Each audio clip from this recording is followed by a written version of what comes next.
Os Maias, de Eça de Queiroz. Capítulo 5. No escritório de Afonso da Maia ainda durava, apesar de ser tarde, a partida do whist. A mesa estava ao lado da chaminé, onde a chama morria nos carvões escarlates no seu recanto costumado, abrigada pelo biombo japonês por causa da bronquite de Dom Diogo e do seu horror ao ar.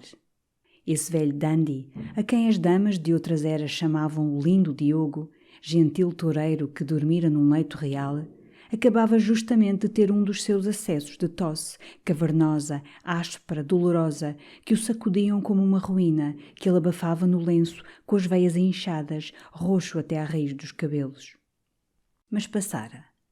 Com a mão ainda trêmula, o decrépito leão limpou as lágrimas que lhe embaciavam os olhos avermelhados, compôs a rosa de musgo na botoeira da sobrecasaca, tomou um golo da sua água chazada e perguntou a Afonso, seu parceiro, numa voz rouca e surda: "Paus, hein?" E de novo, sobre o pano verde, as cartas foram caindo num daqueles silêncios que se seguiam às tosses de Dom Diogo. Sentia-se só a respiração assobiada, quase silvante, do general Sequeira, muito infeliz nessa noite, desesperado com o Vilaça, seu parceiro, resingão e com todo o sangue na face. Um tom fino retiniu, o relógio Luís XV foi ferindo alegremente, vivamente, à meia-noite. Depois a toada argentina do seu minuete vibrou um momento e morreu. Houve de novo um silêncio. Uma renda vermelha recobriu os globos de 2 grandes candeeiros carcel, e a luz acincoada, caindo sobre os damascos vermelhos das paredes, dos assentos, fazia como uma doce refração cor-de-rosa, um vaporoso de nuvem em que a sala se banhava e dormia. Só aqui e além, sobre os carvalhos sombrios das estantes, rebrilhava em silêncio o ouro de um Sèvres, uma palidez de marfim ou algum tom esmaltado de velha majólica. "O quê? Ainda encaniçados?" exclamou Carlos, que abrira o reposteiro, entrava e com ele o rumor distante de bolas de bilhar. Afonso, que recolhia a sua vasa, voltou logo a cabeça a perguntar com interesse: "Como vai ela? Está sossegada?" "Está muito melhor." Era a primeira doente grave de Carlos, uma rapariga de origem alsaciana, casada com um Marcelino, padeiro, muito conhecida no bairro pelos seus belos cabelos, loiros e penteados sempre em tranças soltas. Tinha estado à morte com uma pneumonia. E apesar de melhor, como a padaria ficava de fronte, Carlos ainda às vezes à noite atravessava a rua para a ir ver, tranquilizar o Marcelino, que, de fronte do leite e de gabão pelos ombros, sufocava soluços de diamante, escrevinhando no livro de contas. Afonso interessava-se ansiosamente por aquela pneumonia. E agora estava realmente agradecido à Marcelina por ter sido salva por Carlos. Falava dela comovido. Gabava-lhe a linda figura, o asseio alsaciano, a prosperidade que trouxera à padaria. Para a convalescença que se aproximava, já lhe mandara até 6 garrafas de Chateau Margaux. "Então fora de perigo, inteiramente fora de perigo?" perguntou Vilaça com os dedos na caixa do rapé, sublinhando muito a sua solicitude. "Sim, quase a rija", disse Carlos, que se aproximara da chaminé esfregando as mãos arrepiado. "É que a noite fora estava regelada. Desde o anoitecer geava, de um céu fino e duro, transbordando de estrelas que rebrilhavam como pontas afiadas de aço. E nenhum daqueles cavalheiros, desde que se entendia, conhecera jamais o termómetro tão baixo. Sim, Vilaça lembrava-se de um janeiro pior no inverno de 64. "É necessário carregar no poncho, hein, general?" exclamou Carlos, batendo galhofaramente nos ombros maciços do Sequeira. "Não me oponho", rosnou o outro, que fixava com concentração e rancor um valete de copas sobre a mesa. Carlos, ainda com frio, remexeu, esfuracou os carvões.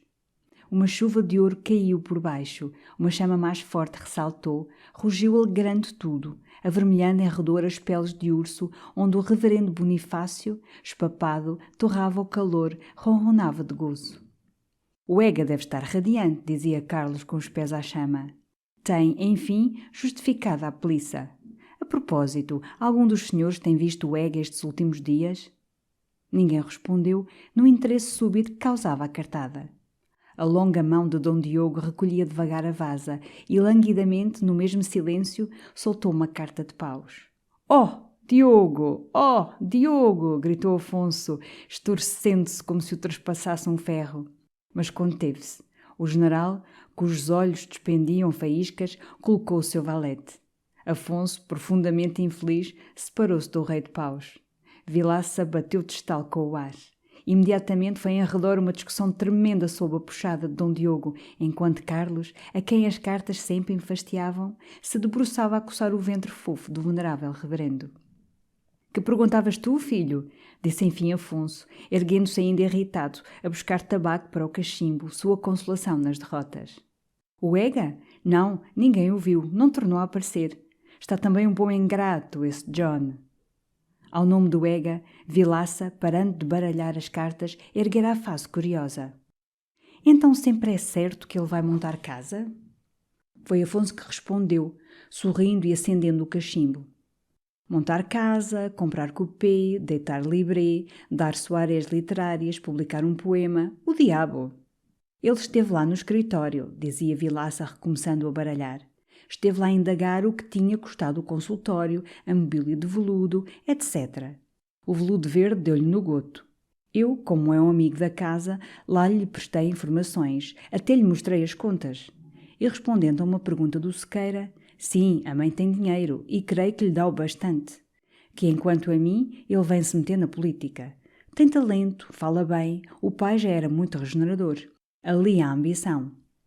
Ali há a mulher, disse Dom Diogo, colocando com peso esta decisão e acentuando-a com uma carícia lânguida à ponta frisada dos bigodes brancos. Lê-se-lhe na cara, basta ver-lhe a cara. Ali há a mulher. Carlos sorria, gabando a penetração de Dom Diogo, o seu fino olho a Balzac. E Sequeira, logo, franco como velho soldado, quis saber quem era a Dulcineia. Mas o velho dandy declarou, da profundidade da sua experiência, que essas coisas nunca se sabiam e era preferível não se saberem. Depois, passando os dedos magros e lentos pela face, deixou cair de alto e com condescendência este juízo. Eu gosto do Ega, tem apresentação, sobretudo tem dégagé. Tinham recebido as cartas, fez um silêncio na mesa. O general, vendo o seu jogo, soltou um grunhido surdo, arrebatou o cigarro do cinzeiro e puxou-lhe uma fumaça furiosa. «Os senhores são muito viciosos. Vou ver a gente do bilhar», disse Carlos. «Deixei o Steinbrocken engalfinhado com o marquês a perder já 4.000 réis. Querem o poncho aqui?» Nenhum dos parceiros respondeu. E em torno do bilhar, Carlos encontrou o mesmo silêncio de solenidade. O marquês, estirado sobre a tabela, com a perna meio no ar, o começo da calva alvejando à luz crua que caía dos abajures de porcelana, preparava a carambola decisiva. Rouge, que apostara por ele, deixara o divã, o cachimbo turco e, coçando com um gesto nervoso a granha crespa que lhe ondeava até à gola do jaquetão, vigiava a bola inquieto, com os olhinhos piscos, o nariz espetado. Do fundo da sala, destacando em preto, o Silveirinha, o Eusébiozinho de Santa Olávia, estendia também o pescoço, afogado numa gravata de viúvo, de merino negro e sem colarinho, sempre macambúzio, mais molengo que outrora, com as mãos enterradas nos bolsos, tão fúnebre que tudo nele parecia complemento de luto pesado, até o preto do cabelo chato, até o preto das lunetas de fumo. Junto ao bilhar, o parceiro do marquês, o conde Steinbrocken, esperava. E apesar do susto, da emoção de homem do norte aferrado ao dinheiro, conservava-se correto, encostado ao taco, sorrindo, sem desmanchar a sua linha britânica, vestido como um inglês tradicional de estampa, com uma sobrecasaca justa de manga um pouco curta e largas calças de xadrez sobre os sapatões de tacão raso. «Urra!» gritou de repente Rouge. «Os 10 tostõezinhos para cá, Silveira!» O marquês carambolara, ganhando a partida, e triunfava também. «Você trouxe-me a sorte, Carlos!» Steinbrocken depusera logo o taco e alinhava já sobre a tabela, lentamente, uma a uma, as 4 placas perdidas. Mas o marquês, de giz na mão, reclamava-o para outras refregas, esfaimado de ouro finlandês. «Nada mar! Você hoje está terrível», dizia o diplomata no seu português fluente, mas de acento bárbaro. O marquês insistia, plantado diante dele, de taco ao ombro como uma vara de campino, dominando-o com a sua maciça, desempenada estatura. E ameaçava-o de destinos medonhos numa voz possante habituada a ressoar nas lesírias. Queriam arruinar o bilhar, forçá-lo a empenhar aqueles belos anéis, levá-lo a ele, ministro da Finlândia e representante de uma raça de reis fortes, a vender senhas à porta da Rua dos Condes. Todos riam, e Steinbrocken também, mas com um riso franzido e difícil, fixando no marquês o olhar azul claro, claro e frio, que tinha no fundo da sua miopia a dureza de um metal. Apesar da sua simpatia pela ilustre casa de Sozelas, achava estas familiaridades, estas tremendas chalaças, incompatíveis com a sua dignidade e com a dignidade da Finlândia. O marquês, porém, coração de ouro, abraçava-o já pela cinta com expansão. Então, se não quereis mais bilhar, um bocadinho de canto, Steinbrocken amigo. A isto o ministro acedeu, afável, preparando-se logo, dando carícias ligeiras nas suíças e aos anéis do cabelo de um loiro de espiga desbotada. Todos os Steinbrockens, de pais a filhos, como ele dissera a Afonso, eram bons barítonos. E isso trouxera à família não poucos proventos sociais. Pela voz cativara seu pai o velho rei Rodolfo III, que o fizera chefe das caldelarias, e o que tinha noites inteiras nos seus quartos ao piano, cantando salmos luteranos, corais escolares, sagas da Dalcárlia, enquanto o taciturno monarca cachimbava e bebia, até que, saturado de emoção religiosa, saturado de cerveja preta, tombava do sofá, soluçando e babando-se. Ele mesmo, Steinbrocken, levara parte da sua carreira ao piano, já como adido, já como segundo secretário. Feito chefe de missão, absteve-se. Foi só quando viu o Figaro celebrar repetidamente as valsas do príncipe Artof, embaixador da Rússia em Paris, e a voz de baço do conde de Bapst, embaixador da Áustria em Londres, que ele, seguindo tão altos exemplos, arriscou, aqui e além, em soares mais íntimas, algumas melodias finlandesas. Assim cantou no paço. E desde então exerceu com zelo, com formalidades, com praxes, o seu cargo de barítono plenipotenciário, como dizia o Ega. Entre homens, e com os reposteiros corridos, Steinbrocken não duvidava, todavia, cantarolar o que ele chamava cançonetas brejeiras, o Amanda Amanda ou uma certa balada inglesa. On the Serpentine, oh my Caroline, oh... Este "oh", como ele o expelia, gemido, bem puxado, num movimento de batuque, expressivo e todavia digno, isto entre rapazes e com os reposteiros fechados. Nessa noite, porém, o marquês, que o conduzia pelo braço à sala do piano, exigia uma daquelas canções da Finlândia, de tanto sentimento que lhe faziam tão bem a alma. Uma que tem umas palavrinhas de que eu gosto, friske, glutse, lara la la la. A primavera, disse o diplomata sorrindo. Mas antes de entrar na sala, o marquês soltou o braço de Steinbrocken, fez um sinal ao Silveirinha para o fundo do corredor, e aí, sob um sombrio painel de Santa Madalena no deserto, penitenciando-se e mostrando nudezas ricas de ninfa lúbrica, interpelou-o quase com uma aspreza. Vamos nós a saber. Então, decide-se ou não? Era uma negociação que havia semanas se arrastava entre eles, a respeito de uma parelha de éguas. Silveirinha nutria o desejo de montar carruagem, e o marquês procurava vender-lhe umas éguas brancas a que ele dizia ter tomado em guiço, apesar de serem 2 nobres animais. Pedia por elas 1.500.000 réis. Silveirinha fora avisado pelo Sequeira, por Travassos, por outros entendedores, que era uma espiga. O marquês tinha a sua moral própria para negócios de gado e exultaria em intrujar um pichote. Apesar de advertido, Eusébio, cedendo à influência da grossa voz do marquês, da robustez do físico, da antiguidade do seu título, não ousava recuar. Mas hesitava, e nessa noite deu a resposta usual ao forreta, coçando o queixo cozido ao muro. Eu verei, marquês, 1.500 é dinheiro. O marquês ergueu 2 braços ameaçadores com 2 trancas. Homem, sim ou não? Que diabo! 2 animais que são 2 estampas. Irra, sim ou não? Eusébio ajeitou as lunetas, rosnou. Eu verei. Ele é dinheiro. Sempre é dinheiro. Queria você, talvez, pagá-las com feijões. Você leva-me a cometer um excesso. O piano ressoou, em 2 acordes cheios, sob os dedos de Cruz. E o marquês, baboso por música, imediatamente largou a questão das éguas, recolheu em ponta de pés. Eusébiozinho ainda ficou a remoer, a coçar o queixo. Enfim, às primeiras notas de Steinbrocken, veio pousar como uma sombra silenciosa entre a ombreira e o reposteiro. Afastado do piano, segundo o seu costume, curvado com a cabeleira como pousada às costas, Cruz faria o acompanhamento de olhos cravados no livro de melodias finlandesas. Ao lado, empertigado, quase oficial, com o lenço de seda na mão, a mão fincada contra o peito, Steinbrocken soltava um canto festivo, num movimento de tarantela triunfante, em que passavam, como um estruçoar de seixos, esses bocados de palavras de que o Marquês gostava: Frisk, Sledge, Klick, Glucksk.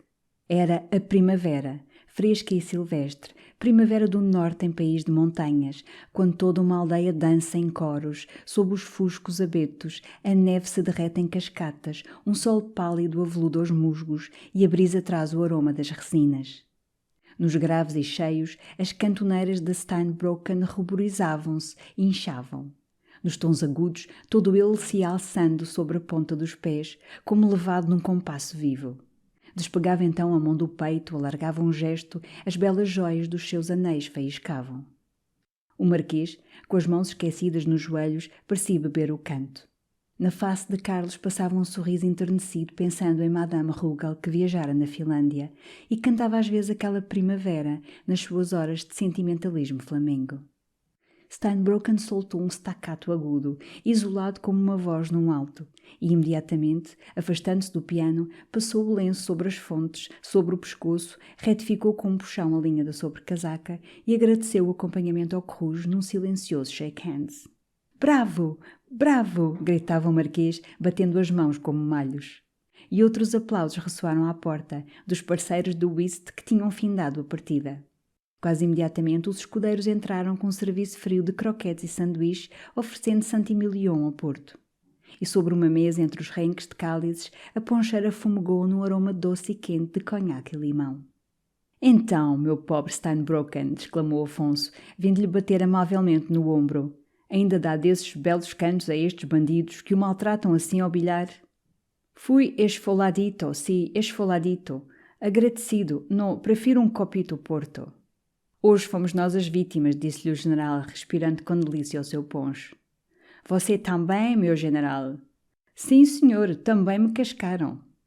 «E que dizia o amigo Steinbrocken nas notícias da manhã?» perguntava Afonso. «A queda de MacMahon, a eleição de greve?» O que o alegrava nisto era o desaparecimento definitivo do antipático senhor de Broglie e da sua clique. A impertinência daquele académico estreito, querendo impor a opinião de 2 ou 3 salões doutrinários à França inteira, a toda uma democracia. Ah, o Times cantava-lhes. E o punch? Não viu o punch? Oh, delicioso! O ministro pousara o cálice e, esfregando cautelosamente as mãos, disse numa meia voz a sua frase, a frase definitiva com que julgava todos os acontecimentos que aparecem em telegramas. É grave. É esquecivamente grave. Depois falou-se de Gambetta, e como Afonso lhe atribuía uma ditadura próxima, o diplomata tomou misteriosamente o braço de Sequeira, murmurou a palavra suprema com que definia todas as personalidades superiores, homens de Estado, poetas, viajantes ou tenores. É um homem muito forte, é um homem esquecivamente forte. O que ele é um ronha, exclamou o general, escorripichando o seu cálice. E todos 3 deixaram a sala, discutindo ainda a República, enquanto Cruz continuava ao piano, vagueando por Mendelssohn e por Chopin, depois de ter devorado um prato de croquetes. O Marquês e Dom Diogo, sentados no mesmo sofá, um com a sua chazada de inválido, outro com um copo de Saint-Emilion, a que aspirava o buquê, falavam também de Gambetta. O Marquês gostava de Gambetta. Fora o único que durante a guerra mostrara ventas de homem. Lá que tivesse comido, ou que quisesse comer, como diziam, não sabia nem lhe importava, mas era teso. E o Sr. Crévy também lhe parecia um cidadão sério, ótimo para chefe de Estado. «Homem de sala?» perguntou languidamente o velho leão. O Marquês só ouvira na Assembleia, presidindo e muito digno. Dom Diogo murmurou com um melancólico desdém na voz, no gesto, no olhar. «O que eu queria a toda essa canalha era a saúde, Marquês.» O Marquês consolou, galhofeiro e amável. Toda essa gente, parecendo forte por se ocupar de coisas fortes, no fundo tinha asma, tinha pedra, tinha gota. E o Dioguinho era um Hércules. Um Hércules! O que é que você paparica-se muito. A doença é um mau hábito em que a gente se põe. É necessário reagir. Você devia fazer ginástica e muita água fria por essa espinha. Você, na realidade, é de ferro. Enferrujadote, replicou o outro, sorrindo e desvanecido. Qual enferrujadote? Se eu fosse cavalo ou mulher, antes o queria a você que a esses badamecos que por aí andam meio podres. Já não há homens da sua têmpera, Dioguinho. Já não há, disse o outro grave e convencido, e como o derradeiro homem nas ruínas de um mundo. Mas era tarde, ia-se agasalhar, recolher, depois de acabar a sua chazada. O marquês ainda se demorou, preguiçando no sofá, enchendo lentamente o cachimbo, dando um olhar àquela sala que o encantava com o seu luxo Luís XV, os seus floridos e os seus dourados, as cerimoniosas poltronas de Beauvais feitas para a amplidão das anquinhas, as tapeçarias de Gobelin de tons desmaiados, cheias de galantes pastoras, longes de parques, laços e lãs de cordeiros, sombras de idílios mortos transparecendo numa trama de seda. Àquela hora, no adormecimento que ia pensando, sob a luz suave e quente das velas que findavam, havia ali harmonia e o ar de um outro século. E o marquês reclamou do Cruz um minuete, uma gavota, alguma coisa que evocasse Versalhes, Maria Antonieta, o ritmo das belas maneiras e o aroma dos empoados. Cruz deixou morrer sob os dedos a melodia vaga que estava diluindo em suspiros, preparou-se, alargou os braços e atacou, com um pedal solene, o hino da carta. O marquês fugiu.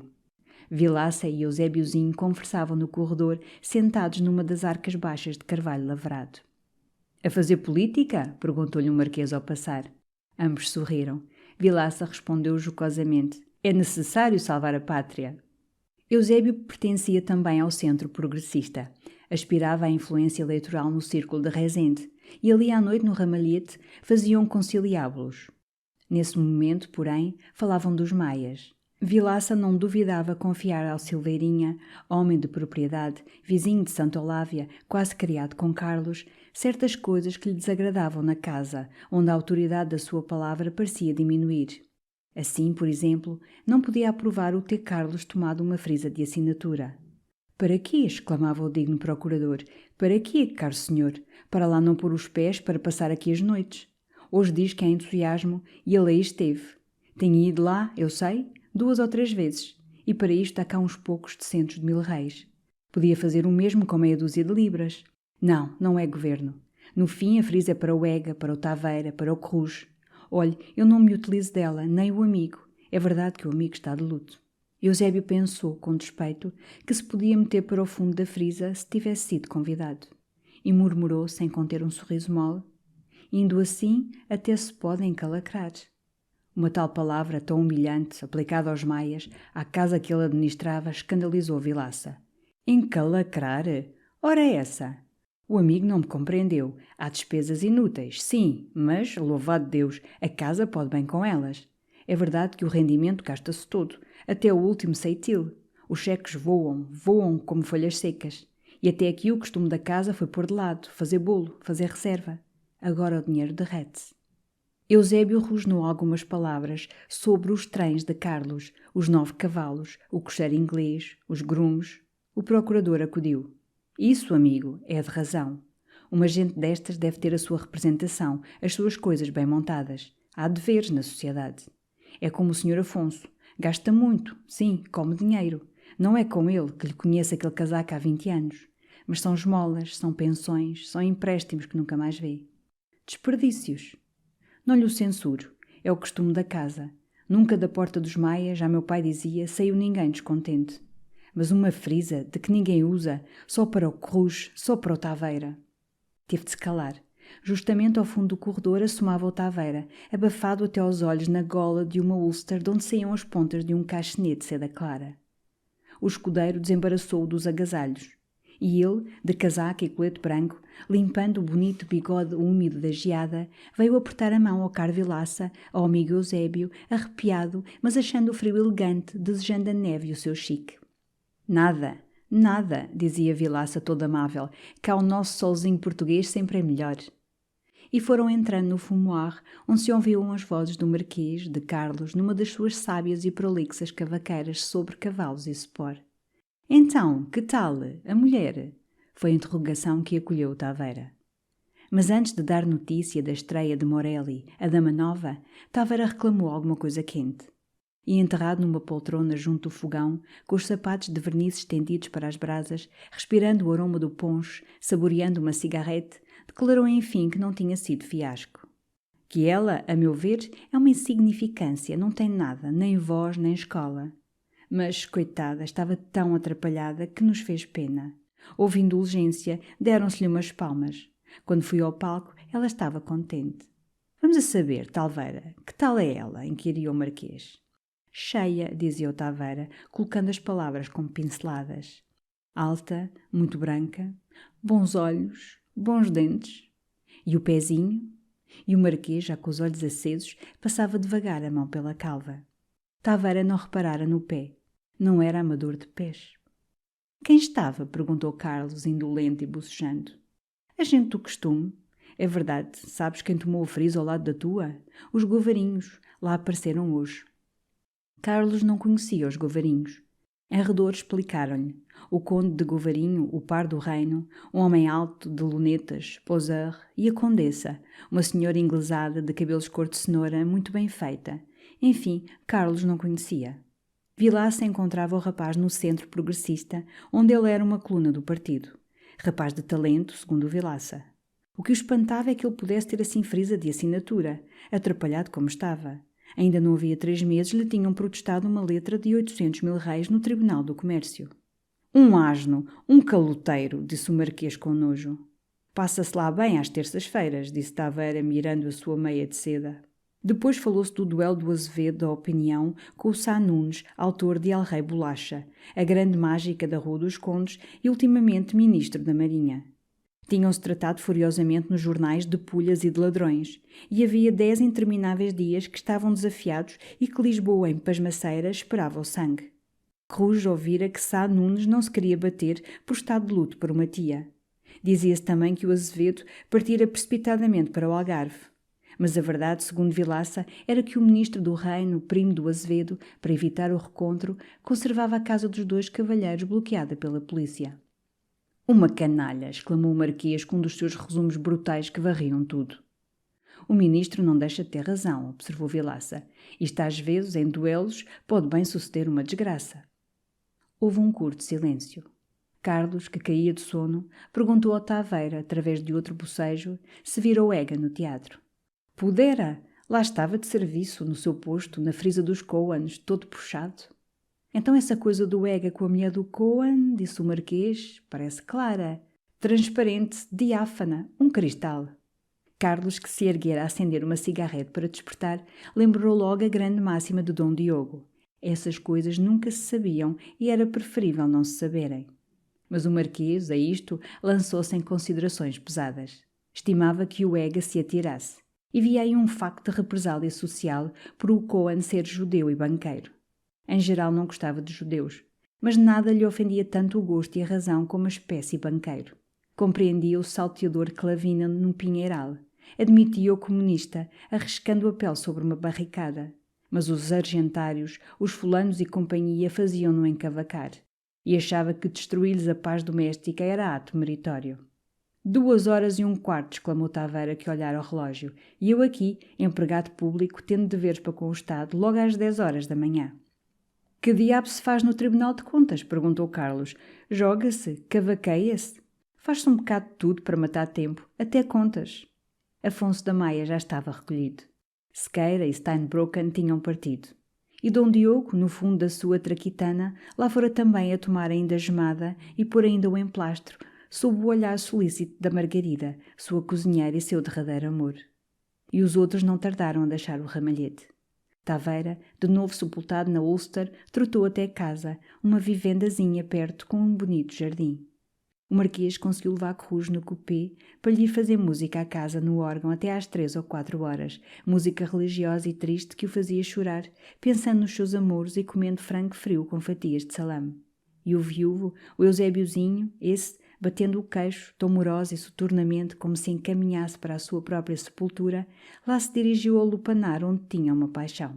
O laboratório de Carlos estava pronto e muito convidativo, com o seu soalho novo, fornos de tijolo fresco, uma vasta mesa de mármore, um amplo divã de crina para o repouso depois das grandes descobertas e, em redor, por sobre peanhas e prateleiras, um rico brilho de metais e cristais. Mas as semanas passavam e todo esse belo material de experimentação, sob a luz branca da claraboia, jazia virgem e ocioso. Só pela manhã um servente ia ganhar o seu tostão diário, dando lá uma volta preguiçosa com um espanador na mão. Carlos realmente não tinha tempo de se ocupar do laboratório e deixaria a Deus mais algumas semanas o privilégio exclusivo de saber o segredo das coisas, como ele dizia rindo ao avô. Logo pela manhã cedo ia fazer as suas 2 horas de armas com o velho Randot. Depois via alguns doentes no bairro, onde se espalhara com um brilho de legenda a cura de Marcelina e as garrafas de Bordeus que lhe mandara Afonso. Começava a ser conhecido como médico.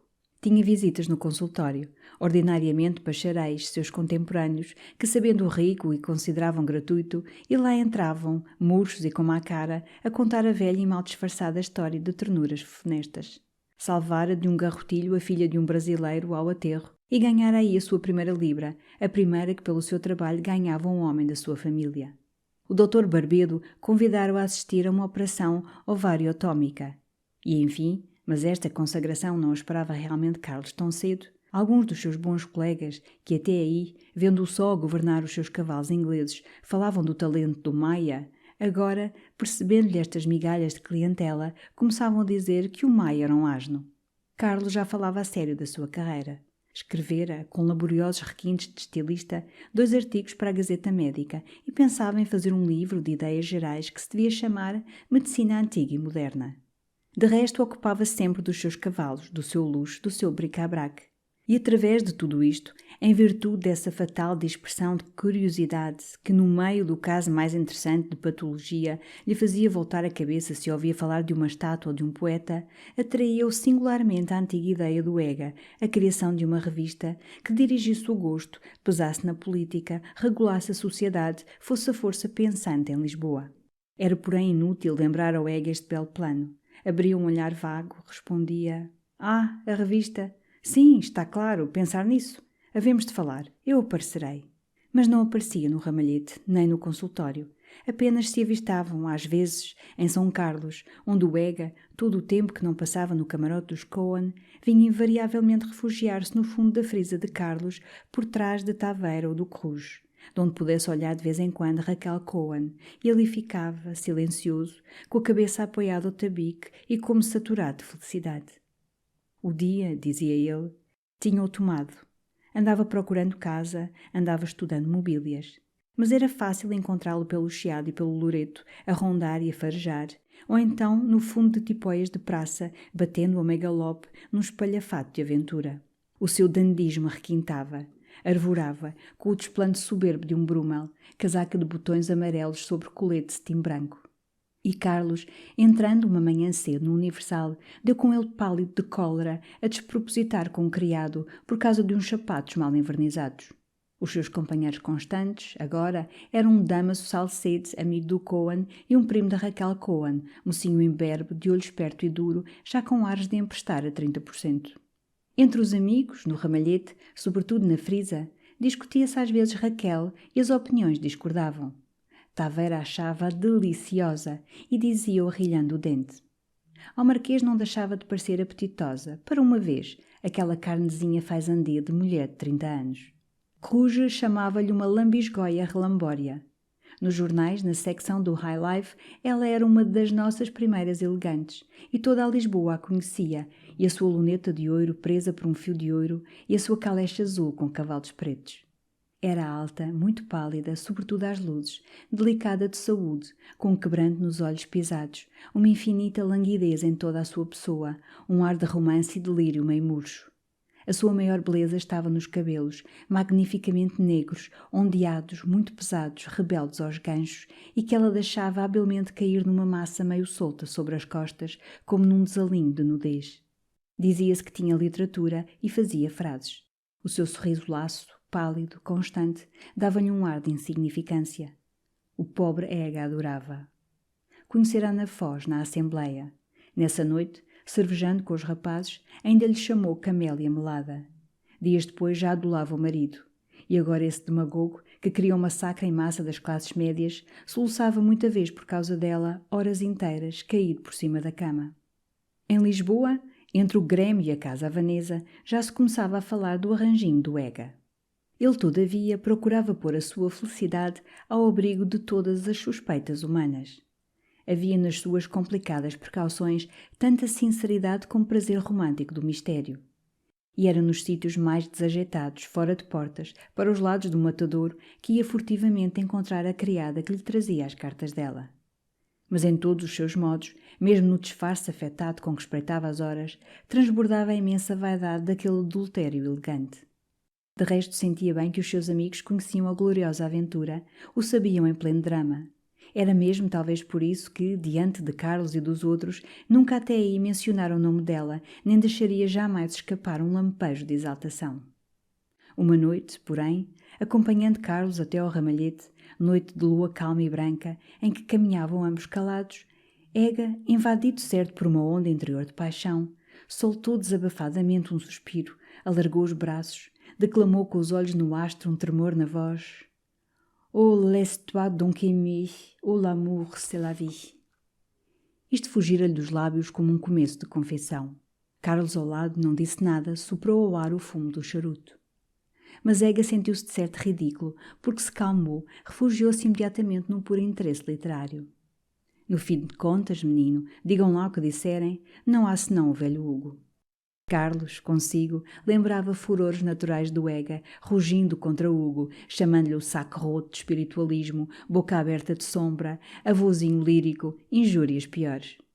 Mas nessa noite o grande fraseador continuou: Ah, o velho Hugo! O velho Hugo é o campeão heróico de verdades eternas. É necessário um bocado de ideal, que diabo! De resto, o ideal pode ser real.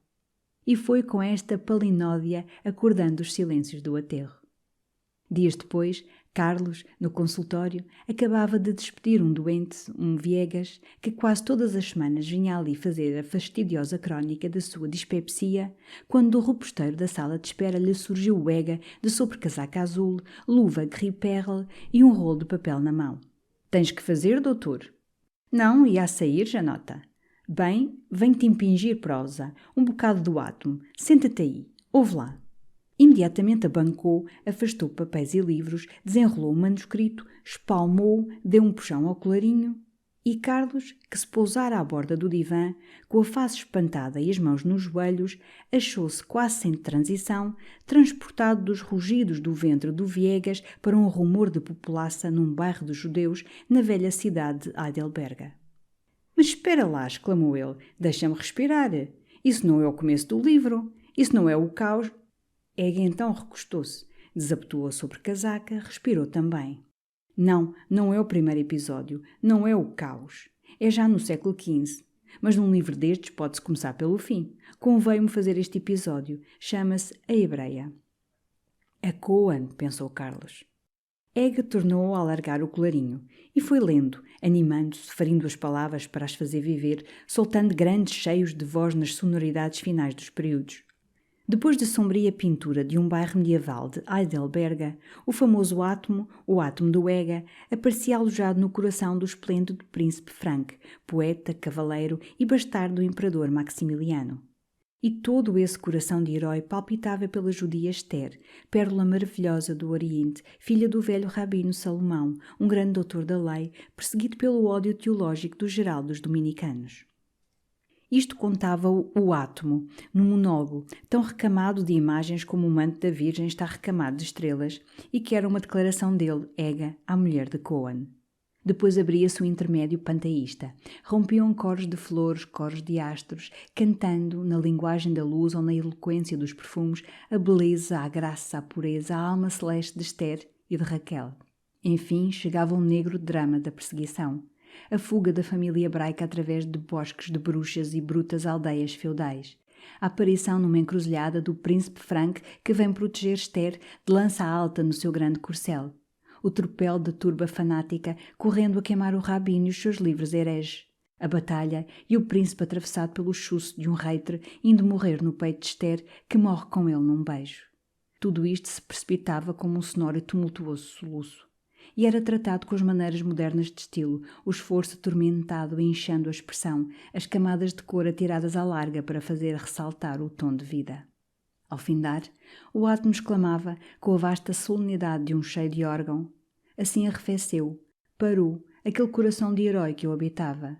E evaporado o princípio de vida, eu, agora livre, remontei aos astros, levando comigo a essência pura desse amor imortal. Então, disse Ega, esfalfado, quase trêmulo.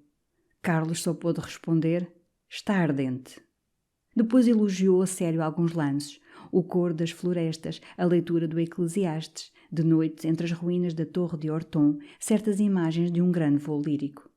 Ega, que tinha pressa, como sempre, enrolou o manuscrito, reabotou a sobrecasaca e, já de chapéu na mão, então, parece-te apresentável. Vais publicar? Não, mas enfim, e ficou nesta reticência fazendo-se corado. Carlos compreendeu tudo dias depois, encontrando na Gazeta do Chiado uma descrição da leitura feita em casa do excelentíssimo Sr. Jacob Cohen pelo nosso amigo João da Ega, de um dos mais brilhantes episódios do seu livro As Memórias de um Átomo. E o jornalista acrescentava, dando a sua impressão pessoal, é uma pintura dos sofrimentos por que passaram, nos tempos da intolerância religiosa, aqueles que seguem a lei de Israel. Que poder de imaginação, que fluência de estilo! O efeito foi extraordinário, e quando o nosso amigo fechou o manuscrito ao sucumbir da protagonista, vimos lágrimas em todos os olhos da numerosa e estimável colónia hebraica. Oh, furor do Ega! Rompeu nessa tarde pelo consultório, pálido, desorientado. Estas bestas destes jornalistas. Leste, lágrimas em todos os olhos da numerosa e estimável colónia hebraica. Faz cair a coisa em ridículo. E depois, a fluência do estilo. Que burros, que idiotas! Carlos, que cortava as folhas de um livro, consolou. Aquela era a maneira nacional de falar de obras de arte. Não valia a pena bramar. Não, palavra, tinha vontade de quebrar a cara àquele foliculário. E por que lhe não quebras? É um amigo dos Cohen. E foi grunhindo impropérios contra a imprensa, a passos de tigre pelo gabinete. Por fim, irritado com a indiferença de Carlos, que diabos estás tu a ler? Nature parisateur des accidents de l'impaludisme. Que blague a medicina! Diz-me uma coisa, que diabo serão umas picadas que me vêm aos braços sempre que vou a adormecer? Pulgas, bichos, vérmina, murmurou Carlos com os olhos no livro. Animal, rosnou Ega arrebatando o chapéu. Vais-te, John? Vou, tenho que fazer. E junto ao reposteiro, ameaçando o céu com o guarda-chuva, chorando quase de raiva, estes burros destes jornalistas são a escória da sociedade. Daí a 10 minutos reapareceu, bruscamente, e já com outra voz, num tom de caso sério. Ouve cá, tinha-me esquecido. Tu queres ser apresentado aos govarinhos? Não tenho um interesse especial, respondeu Carlos, erguendo os olhos do livro depois de um silêncio. Mas não tenho também uma repugnância especial. Bem, disse Ega, eles desejam conhecer-te, sobretudo a condessa faz empenho. Gente inteligente, passa-se lá bem. Então, decidido. Terça-feira vou-te buscar ao ramalhete e vamos-nos govarinhar. Carlos ficou pensando naquela proposta do Ega, na maneira como ele sublinhara o empenho da condessa. Lembrava-se agora que ela era muito íntima da Cohen. E ultimamente, em São Carlos, naquela fácil vizinhança de Frisa, surpreendera certos olhares dela. Mesmo, segundo o Taveira, ela realmente fazia-lhe um olhão. E Carlos achava-a picante, com os seus cabelos crespos e ruivos, o narizinho petulante e os olhos escuros de um grande brilho, dizendo 1000 coisas. Era deliciosamente bem feita e tinha uma pele muito clara, fina e doce à vista, a que se sentia mesmo de longe o cetim. Depois daquele dia tristonho de aguaceiros, ele resolvera passar um bom serão de trabalho ao canto do fogão, no conforto do seu robe de chambre. Mas, ao café, os olhos da Covarinho começaram a faiscar-lhe por entre o fumo do charuto, a fazer-lhe um olhão, colando-se tentadoramente entre ele e a sua noite de estudo, pondo-lhe nas veias um vivo calor de mocidade. Tudo culpa do Ega, esse Mefistófeles de Solurico. Vestiu-se, foi a São Carlos. Ao sentar-se, porém, à boca da frisa, preparado, de colete branco e pérola negra na camisa, em lugar dos cabelos crespos e ruivos, avistou a carapinha retinta de um preto de 12 anos, trombudo e luzidio, de grande colarinho à mamã, sobre uma jaqueta de botões amarelos. Ao lado outro preto, mais pequeno, com o mesmo uniforme de colégio, enterrava pela venta aberta o dedo calçado de pelica branca. Ambos lhe relancearam os olhos bagalhudos, cor de prata embaciada. A pessoa que os acompanhava, escondida para o fundo, parecia ter um catarro ascoroso. Dava-se a Lúcia em benefício com a segunda dama. Os Coan não tinham vindo, nem o Ega. Muitos camarotes estavam desertos em toda a tristeza do seu velho papel vermelho. A noite chuviscosa, com um bafo de sudoeste, parecia penetrar ali, derramando o seu pesadume, a morna sensação da sua umidade. Nas cadeiras, vazias, havia uma mulher solitária vestida de cetim claro. Edgardo e Lúcia desafinavam. O gás dormia e os arcos das rabecas sobre as cordas pareciam ir adormecendo também.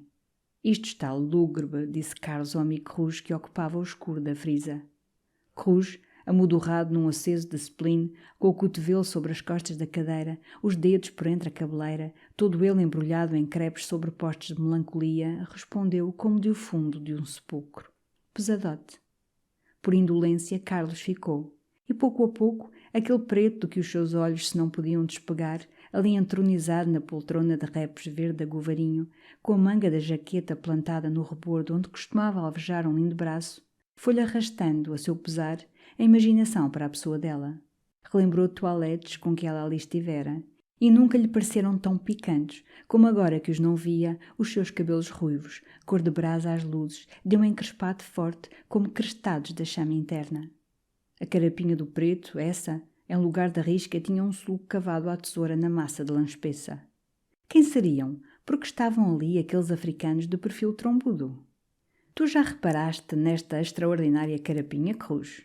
O outro, que se não mexera da sua atitude de estátua tumelar, grunhiu de assombro um monossílabo surdo. Carlos respeitou-lhe os nervos.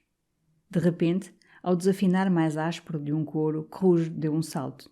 Isto só a pontapé. Que empresa é esta? Rugiu ele, envergando furiosamente o paletó. Carlos foi levá-lo no cupê à Rua das Flores, onde ele morava com a mãe e uma irmã. E até ao ramalhete não cessou de lamentar consigo o seu serão de estudo perdido. O criado de Carlos, o Batista, familiarmente utista, esperava-o lendo o jornal, na confortável antecâmara dos quartos do menino, forrada de veludo cor de cereja, ornada de retratos de cavalos e panóplias de velhas armas, com divãs do mesmo veludo e muito alumiada a essa hora por 2 candeeiros de globo pousados sobre colunas de carvalho, onde se enrolavam lavouros de ramos de vide.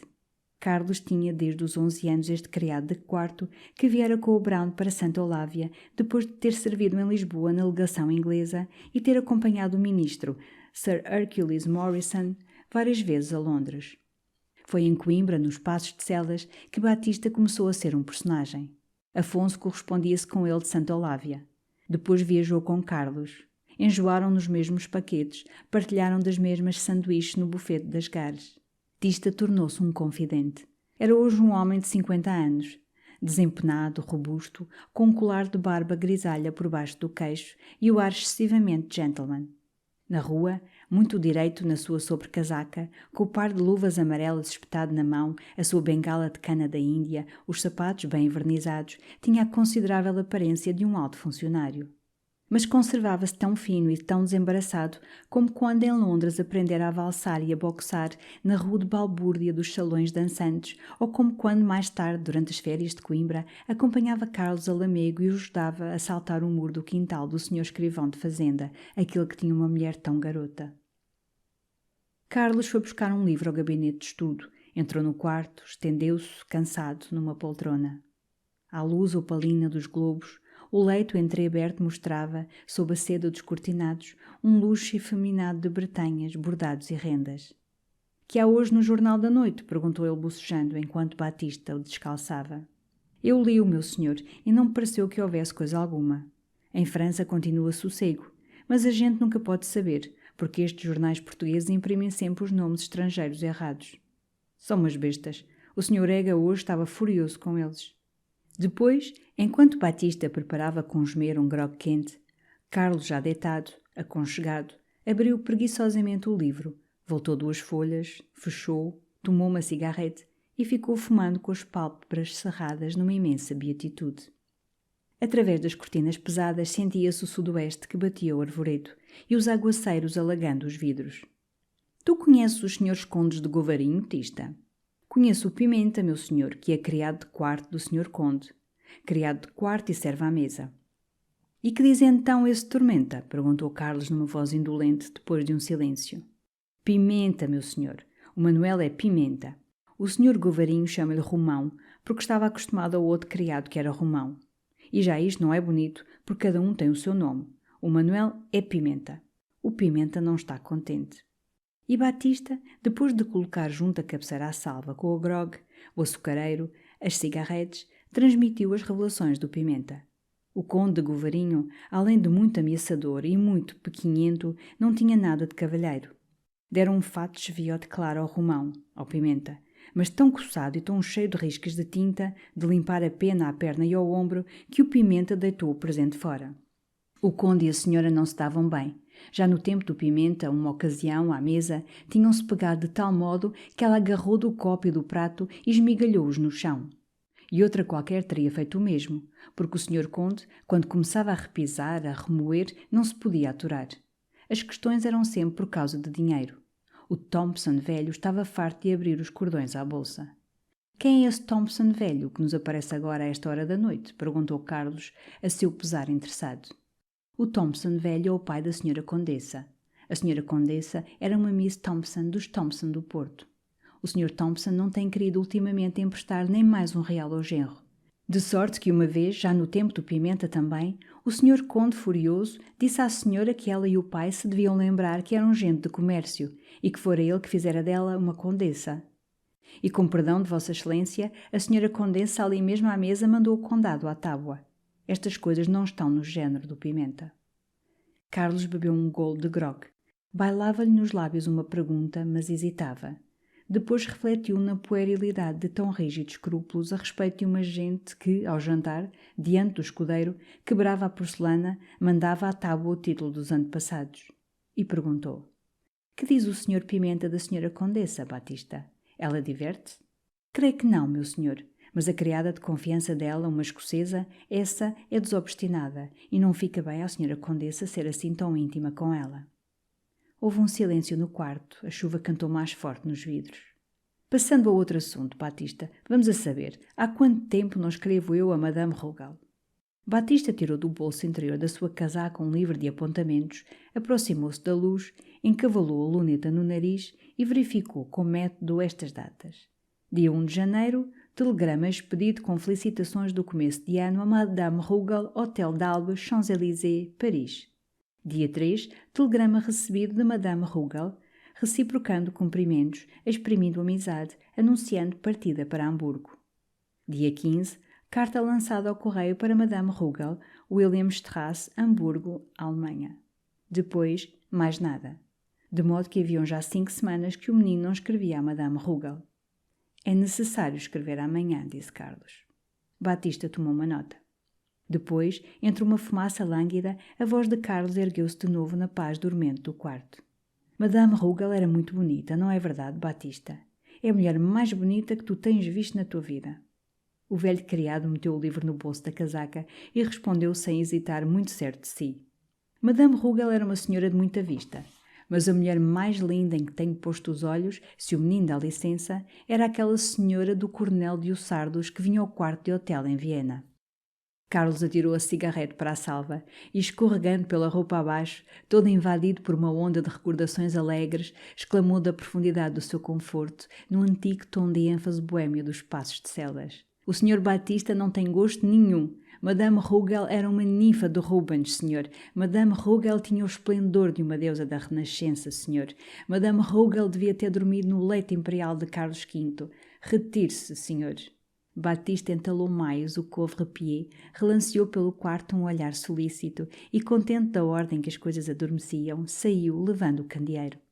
Carlos não dormia e não pensava na Coronela de Ussardos nem em Madame Rougal. A figura que no escuro dos cortinados lhe aparecia, num vago dourado que provinha do reflexo dos seus cabelos soltos, era a Govarinho que não tinha o esplendor de uma deusa da Renascença como Madame Rougal, nem era a mulher mais linda em que Batista pusera os seus olhos como a Coronela de Ussardos. Mas, com o seu nariz petulante e a boca grande, brilhava mais e melhor que todas na imaginação de Carlos, porque ele esperara essa noite e ela não tinha aparecido. Na terça-feira prometida, Ega não veio buscar Carlos para se ir engovarinhar.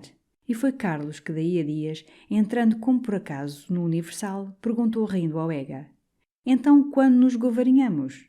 Nessa noite, em São Carlos, num entreacto dos huguenotes, Ega apresentou ao Sr. Conde de Govarinho no corredor das Frisas. O conde, muito amável, lembrou logo que já tivera mais de uma vez o prazer de passar pela porta de Santa Olávia quando ia ver os seus velhos amigos, os Tedins em Entre Rios, uma formosa vivenda também. Falaram então do Douro, da Beira, compararam outras paisagens. Para o conde, nada havia no nosso Portugal como os campos do Mondego. Mas a sua particularidade era perdoável, pois nesses férteis vales nascera e se criara. E falou um momento de Formoselha, onde tinha casa, onde vivia idosa e doente sua mãe, a senhora Condessa viúva. Ega, que afetara beber as palavras do conde, começou então uma controvérsia, sustentando, como se tratasse dos dogmas de uma fé, a beleza superior do Minho, esse paraíso idílico. O conde sorria. Via ali, como ele observou a Carlos, batendo amigavelmente no ombro do Ega, a rivalidade das duas províncias. Emulação fecunda de resto no seu pensar.